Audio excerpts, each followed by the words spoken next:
be making $300 million out of it. Otherwise, it's not worth my while. So we then decided that we need to look at the anatomy of corruption. And in all the cases Howard mentioned, you would see that the elephant in the room is the banks. The challenge for the African government is whether or not they have the financial capability or the intellectual ability to be able to fight corruption on an international scale. Because if you bring evidence of, I think the minister is driving a Rolls Royce as a reason of corruption, as a basis of your evidence of corruption, no UK court is going to allow that to fly.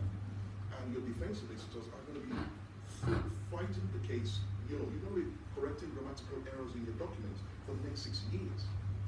So the question is, if we can bring into the dock the banking system, along with the fraudulent officials, that would be the first instance in which we will see co-defendants running a line of defense using the UK legislative framework to address corruption. Because the challenge in Africa is, if you're fighting from Africa, you need to have funding.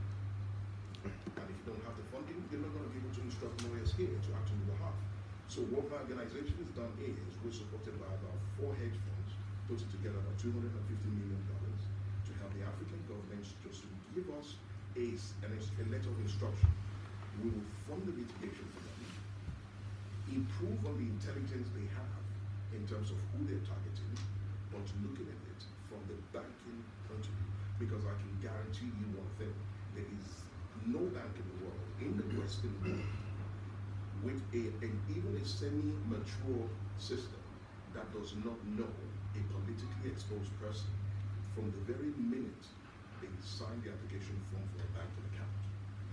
The evidence we have suggests that not only do these banks know these politically exposed persons from Africa are setting up this account, they are actively promoting these guys setting up the accounts.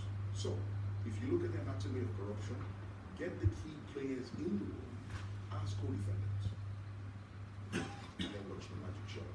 And to the African government, we're saying, you don't have to pay us a fee. It's a free service to you, and we will recover our fees from the recoveries that we make. Now, from the legal perspective, we're giving them the legal expertise in the UK, representing African government. You cannot have a Nigerian lawyer, with all due respect to Nigerian lawyers, who practices in Nigeria fighting a case in the UK, because there are cultural differences in the legal systems, even though they are based on the same type of law. The cultural differences means you're making a plea to a judge in the UK. So you need a well-qualified UK lawyer who is, quite rightly, going to be expensive. But then you're fighting an economic crime. It's an expensive business. So my perspective is, you have to look at the anatomy of crime, of corruption, and you have to break the chain, because if I may end on this note, this year, or the last 2 years, has been the most prominent corruption in Africa has ever seen internationally.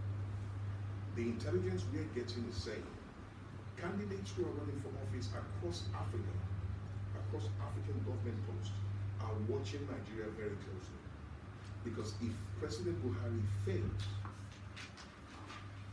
all the stories we've heard about James Ibori and how bad the situation was will be child's play in comparison to what will happen in the next 5 to 10 years in Africa.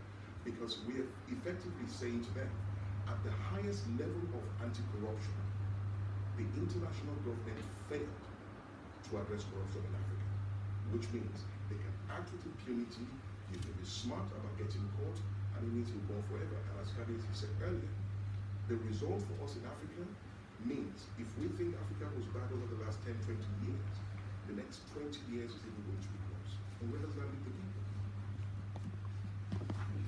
I think just recapping where we're going, you see the stream that's developing here, which is the effect causes the cultural way the money actually comes out, where it goes,